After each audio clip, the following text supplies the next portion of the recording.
All right, we're going to warm them up here. Heavy political panel, Liz Peek, syndicated columnist and Fox News contributor. We welcome Alec Lace, host of the First Class Fatherhood podcast, and we re-welcome Tammy Bruce, the great Tammy Bruce, Fox News contributor. Alex, you're the newest of the new, and we're glad to have you.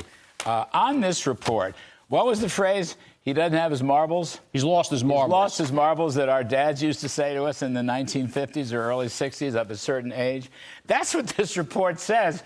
But they're letting him get off because he doesn't have his marbles. Yeah, right now what should be happening as we speak is the House should be writing up articles of impeachment. And what they should do is staple the special counsel's report right to those articles, because this is ridiculous. It proves two points that Republicans have been making for a long time now. One, there's two-tier justice system. Number two, Biden's lost his marbles, and he should not be president of the United States. Number two, it's really crucial, Tammy. I mean, this is a campaign ad for Trump, it would seem to me. Wow. Here it is in the cold light of day. Yeah, and you can't dismiss it as just partisan rhetoric, right? Or this comes from a separate entity saying, in I think a rather unique way, repeatedly, that this is a man who does not have all of his faculties, that would appear to a jury to be sympathetic because he's elderly and just doesn't remember things. And yet this is still the president of the United States who expects to be reelected. And I think that that's what's important, is that it confirms to the American people that what we see is a problem, that there is a cognitive issue, that he didn't remember when he was vice president, or even significantly when his son died. So no matter, you might have problems with memory, as perhaps many of us do, but you remember dynamic events and situations like the death of a son, or who would forget the years when you were vice president? And I'll end with this, that the value of Biden being president was in his experience. If you can't remember that experience, then there is no value, and it's dangerous. That's a point.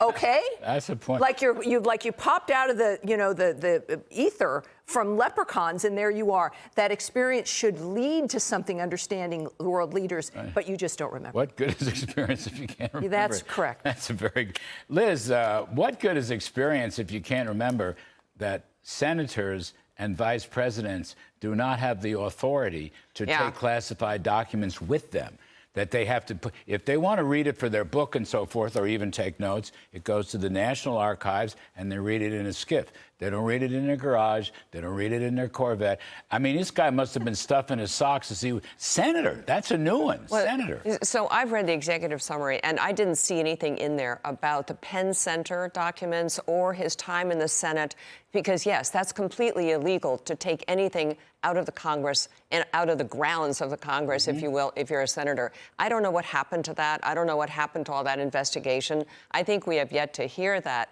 But I have to say, this is the most hilarious outcome, where basically he's off, he's cleared of any charges, but the reason he is so deeply offensive to the president that he almost might prefer to have been charged by Robert Hur, so that he could, he's not portrayed as he is in this document as a man who couldn't possibly defend himself, and who a jury would find, which means, in other words, that there are things that a jury might be take under consideration, that he really wouldn't be able, he'd be sympathetic because he's a doddering old man. Wow, is that explosive? The report kind of says Trump's going to win and Biden would have to go before a jury, but we can't send him in front of a jury because never going to remember anything. All right.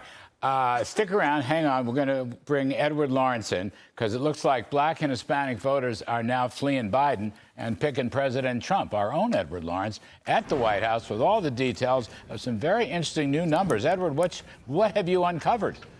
Yeah, Larry, and we know that the poll numbers are going the wrong direction for President Joe Biden, specifically when you talk about economic polls going against Bidenomics. But now we're seeing some new polls on ethnic groups that are slowly coming out, and he's not getting the support that he had gotten. A recent Gallup poll shows support from black and Hispanic voters falling over the past 3 years, down 20 points in the black community, down about 12 points in the Hispanic community. Now, the president reaching out to the black community during an event kicking off Black History Month. Listen.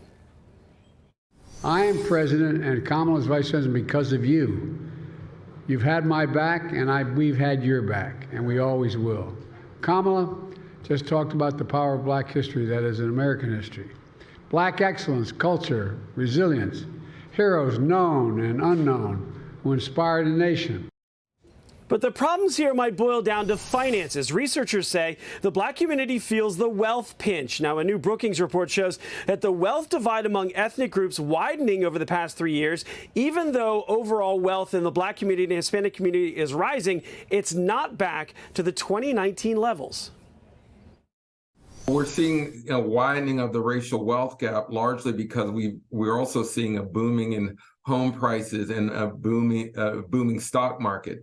White Americans are much more likely to invest in the stock market and much more likely to live in high-valued homes. So they're really benefiting from the upswing in the economy.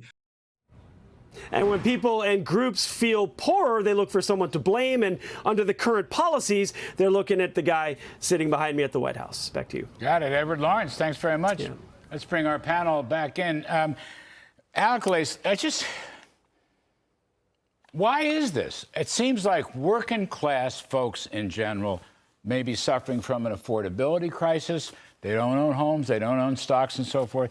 They live paycheck to paycheck. Is that what's going on here? It doesn't matter white, black, Hispanic, women, young, old. Is that what's going on here? Yeah, we're all feeling the effects of Biden's economy right now. I think we'd all like to forget, like Biden forgets about everything. I think we'd like to forget about his presidency. But when it comes to the black Americans, this is Joe Biden who told black America that if you don't know if you're for me or for Trump, then you're not black. And then he didn't deliver for those people. So I'm just surprised that these numbers aren't higher. And then for the Hispanic community, it makes sense because you have all these illegal Spanish people coming into the country, not waiting their turn, jumping ahead of the line when you have Spanish people here trying to bring their families here legally. So it makes sense that the numbers are going in the wrong direction for Biden. So that has back open borders, which Biden and the progressives and the socialists wanted so much, is backfiring. Is that what's going on here? Well, it is. Everything's backfiring because they don't think about the next day. They don't think about the impact of winning the news cycle or winning that day.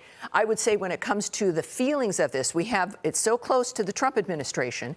It's not a generation that is paying the rent or paying a mortgage or raising the kids. It's the same parents. And they recognize that, as the reporter noted, that they're looking for someone to blame. It's because there is someone to blame. This is about policy and leadership. This is not organic. It's not just the way that it naturally goes. So they do know where to point, and they know that it is Biden's policy issues that have made them poorer, that has expanded the wage gap. That is in part because of the border and people coming in working for lower wages. You're going to have that decline. The Brookings comments in that this is about who owns a home and who's in the stock market. That's really something. You had the opposite with Donald Trump. More people had more money and were investing and spending. But income and wealth gaps were supposed to evaporate under the progressive miracle. What happened? Well, they actually were narrowing. But I think it's not only economics. And let's talk about crime. Who's hurt by high crime? It's not Park Avenue, all right? It's the black community and the Hispanic community. To Tammy's point, the border is a disaster for Hispanics. I wish someone, when the Hispanic Democratic caucus comes about and complains about the cutting down on asylum and so forth, why doesn't anyone ask those people, are you in those communities? Because I hear from Hispanics, people who live around New York City and Hispanic communities. Guess who's basically taking over their communities with drugs and all kinds of crime and everything else? They're not happy about it. Forget the low wage thing. I don't even think that's shown up yet. I think it's all about life and safe streets and things like that Biden has completely, utterly ignored. And these people's, very simply, Larry, these people's lives are worse off than they were. I think Biden just forgot because he doesn't have his marbles. Yeah. He made these promises. He forgot all that about experience. Liz Peek, Tammy Bruce, and Alec Lace. I should have a straight face, but it's not that easy.